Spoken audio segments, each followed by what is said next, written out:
Hello, I'm Cody. You've met me before. I'm here in Japan, as you can see by this tatami floor and shoji's behind me. And this right here is the Lumix S1RII Mark II. Many people have talked about this camera already. It's been out for a little bit of time, but this is the first time that I've talked about it. Not that, I'm a groundbreaking person by any means, but I can give you a pretty honest review of what I think of this thing. Been using it for the past 3 months, filming primarily snowboarding, action sports, a lot of it in the cold, in the snow, on the mountain, in my backpack. It's been kind of crazy, but also restaurants and a couple shops and branding and things like that. So also using both sides of this camera, both the video and the photo, which has been pretty sick. This is a hybrid video photo camera, I would say. 44 megapixels on the photo side. And the video specs are kind of insane. It's got some pretty serious slow motion in 4K up to 120. Also can film all the way up to 8K on this sensor, which is pretty exciting. A lot of the things that we were hearing about this camera back in the day was things like the readout speed being pretty slow or it overheating or things like that. Now, maybe I'm just not technical enough of a person to be able to tell you about how these things really affect the performance of the camera, but I can say it's sick. It's a really awesome camera. It does everything that I need it to, if not more than what I needed it to do. It's that 8K mode was super handy when I was filming a lot of different social media stuff, just because I could stay further away. I could film horizontally and then punch way in on a vertical side. The 8K is not the open gate side. That's more of the 6K side of things that's going to be an open gate. But that being said, it was still really handy. The photos, that's something that's going to take me, I'd never used such a high megapixel camera before. So 44 megapixels on photos, really nice, especially when you want to crop in, or it just adds a lot of detail and it kind of makes those photos look really rich. I don't exactly know what they've done with the color science in this camera, but it looks good right out of the camera. There's so many times where I actually just took the JPEG straight out of the camera and just popped them onto my phone and boom, up onto Instagram or up onto, whatever, websites, all sorts of things. And they looked really good right away. Didn't need to do any more editing, didn't need to go and try to change things about it. They just looked really rich. The colors were really rich. The contrast was really nice.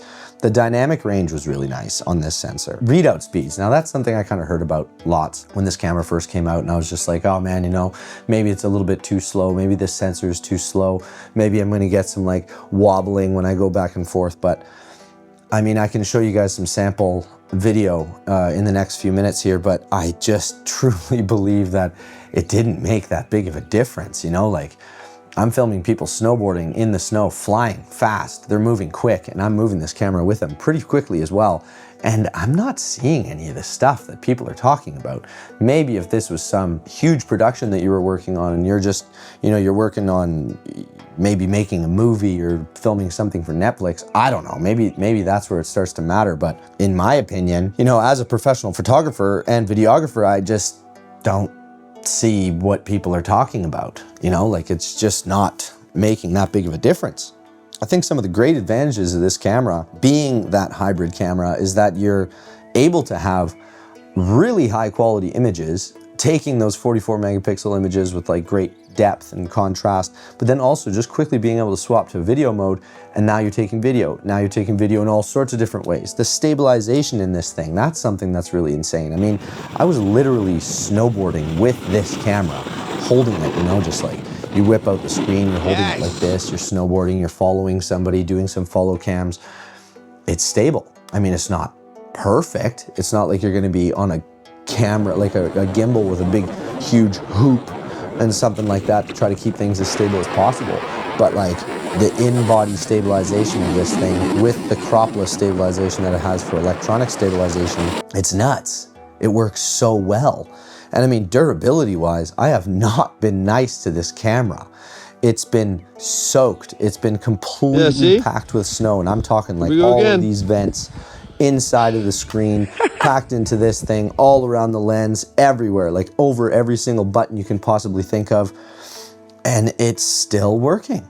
There's no problems. It doesn't, in fact, if I look at all the seals and things like that where things could have actually, or where water could have gotten in, it didn't get in. And there was a couple times where, you have a busy day, you're out on the mountain, you're whipping this thing in and out of your backpack. and it's like full of snow, everything's full of snow, and I've actually forgotten this camera in my backpack overnight in the car. Get back there the next day and the whole thing is just covered in moisture, you know, like completely covered in moisture. And it had been there overnight for hours and hours and hours. Still, no problems, no issues. Durable, very, very durable. Not to mention, I mean, I've landed on this thing, I've dropped this thing, I have pulled it in and out of this bag in -20, and it just keeps on trucking, which I think is just fantastic. I mean, I've not seen anything like it. I would definitely trust this to be a camera that I could bring onto any job in any place. Now, maybe with overheating issues, now I know they kind of fixed that with the last few firmware updates with this camera, which has definitely added a lot more of that like thermal management and everything like that. But I mean, I was using this thing in pretty cold conditions and it worked great. It worked really great. Not once did I overheat it, not even close, like not even close to overheating this thing. So that was really cool. I mean, some of the features that I think is really sick about this camera, first of all, that flip out screen. I mean, it's not groundbreaking, but it's a really excellent flip out screen. It's nice and solid. It gives you lots of many different angles. You know, you can still have, you know, the fully articulating part of it. So you can like get all the way to the front if you want to kind of selfie things. I use it a lot off the side when I'm trying to film outside, things like that. Nice bright screen, which is really important when you're filming in like blown out situations like snow. And also that like this part of the flip out as well, which is nice if you just kind of want to keep things a little bit more compact, especially if you're filming in the city. I know I use that a lot in Tokyo, so that was really cool. A couple other features which are really sick is this switch here that moves it from camera mode to video mode to S&Q. Which is really, really handy just to be able to kind of quickly flip between those three modes. I utilize that a lot. And actually also these presets, the fact that you've got 5 C presets, so you can preset 5 different sections of this camera. I used it so much, it was crazy. I mean, I kind of had one set to 120, I had one set to 6K 60, and then I also had 6K 50 because we're here in Japan, so you have to kind of get things to match up a little bit. And then I had another one with just like a 8K 25 frames per second, just so you could have a few different options. And let me tell you, I was flipping through this thing all the time, just going back and forth depending on the scenes that I was trying to capture, depending on what I was trying to get. That was always there. The shutter sound is really cool. That's one of the things that's really sick about this camera. I love that shutter sound. Maybe you'll have to watch another one of my videos to get that shutter sound because it's freaking nice. It's really nice. Really good viewfinder. That was also handy, especially in super bright conditions. The quick swapping switch here between drive modes. So you can go, you know, you can quickly go between your single shot, high speed burst, super high speed burst, your, how would you call that? Like a high megapixel mode where it takes a bunch of photos and blends it into one super high megapixel one. I think this one's 177 megapixel photo, which is kind of insane, really insane. But yeah, I mean, it's just a really great camera.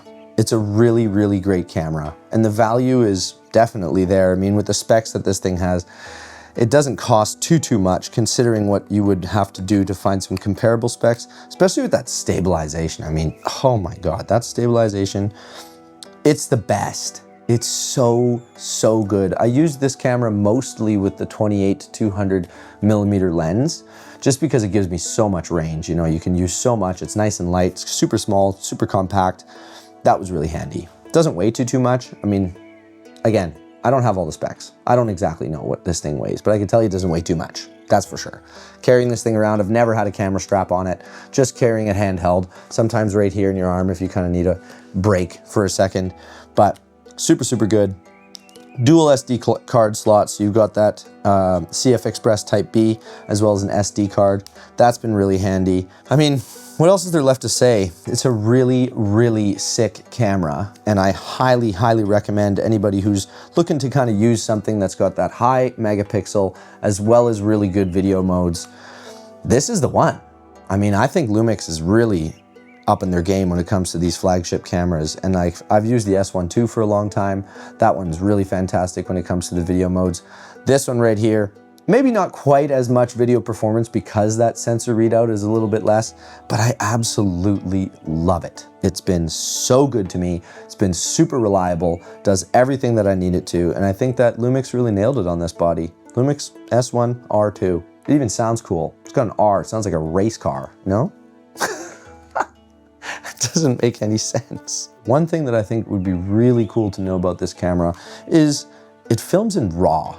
You know, you can actually get raw recording either in ProRes or in B-RAW if you use an external monitor, but the ProRes RAW is already in here, in body, all in one package, and you're filming raw video. That's 12-bit color, super high dynamic range, really handy, super cool. I mean, what else is there left to say?